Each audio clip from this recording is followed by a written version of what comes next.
respectable these days." That appeared to be true. Lone Pine had a business district that stretched for several blocks, lined with establishments of all sorts.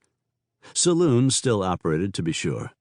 But so did restaurants, mercantiles, apothecaries, a blacksmith shop, a saddle maker, lawyers, doctors, a newspaper, the Lone Pine Sentinel, Lee Emery, editor and proprietor, according to the sign painted in the office's front window, and even a shop full of ladies' hats and dresses. Dozens of residences sat along the tree-lined cross streets. Lone Pine appeared to be a bustling settlement in pleasant surroundings, at the base of some foothills that rose to snow-capped peaks in the west, with green rangeland lying to the east.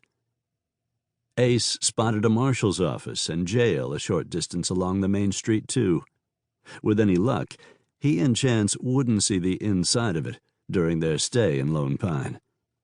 He planned to hold on to that hope anyway. "The way you talk about Buzzard's Roost makes it sound like you were here during those days," Chance said to the liveryman. "Oh, I was. I surely was." "But you weren't one of the owl hoots," Chance grinned. "Nope. Didn't have nothing but a piece of ground with a corral on it in those days. But I rented out space in it to anybody who come along, no matter which side of the law they found themselves on. Had to, or risk getting shot.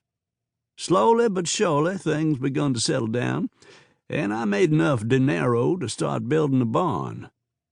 The man jerked a knobby-knuckled thumb over his shoulder at the structure behind him. "It looks like you've done well for yourself," Ace said. "I'm Ace Jensen, by the way. This is my brother, Chance." "Cracker Jack Sawyer," the liveryman introduced himself. "Surely Cracker Jack isn't your real name," Chance said. "Casting doubts on a fella's name ain't too polite," Sawyer said, his eyes narrowing. "My brother didn't mean anything by it." Ace cast a warning glance at Chance. "Sometimes he talks before he thinks." "Well, as it happens, that ain't the name my ma called me. 'Twas Jack. But I'm from Georgia, and when I come out here back in the 50s, some folks called me a cracker. That sort of got put together with my name, and it stuck." "We're pleased to meet you, Mr. Sawyer." "Jensen," the liveryman repeated slowly, frowning. "Since you was bold enough to ask me about my name, I'll ask you boys about yours. Are you related to Smoke Jensen?"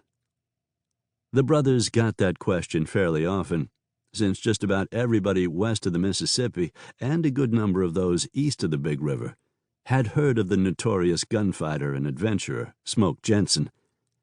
Those days Smoke was a rancher in Colorado, but he hadn't exactly settled down all that much, as Ace and Chance had good reason to know.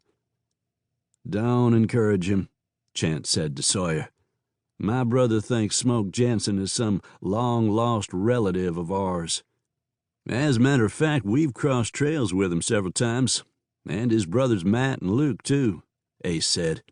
"They're friends of ours, but as far as we know, we're not related to him. A long time ago, must be going on 10 years now, Smoke come through Buzzard's Roost. Rumor had it he was on the owl hoot then, but come to find out later the charges against him weren't true. He already had a rep as a fast gun, though. Some other hombres who were here fancied themselves hard cases and tried to prove it by bracing Smoke." Sawyer shook his head. "Almost quicker than you can blink. All 4 of 'em wound up dead in the street. Never seen the like of it in all my born days." "That sounds like Smoke, all right," Chance said. "Well, we're not looking for any trouble like that," Ace added. "We're just planning on spending a little time in a nice, peaceful town before we move on." Sawyer snorted. "Drifters, eh?" "Let's just say we haven't found any place we want to settle down in yet."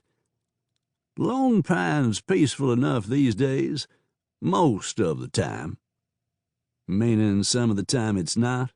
Chance asked. "Being respectable and law-abiding don't sit well."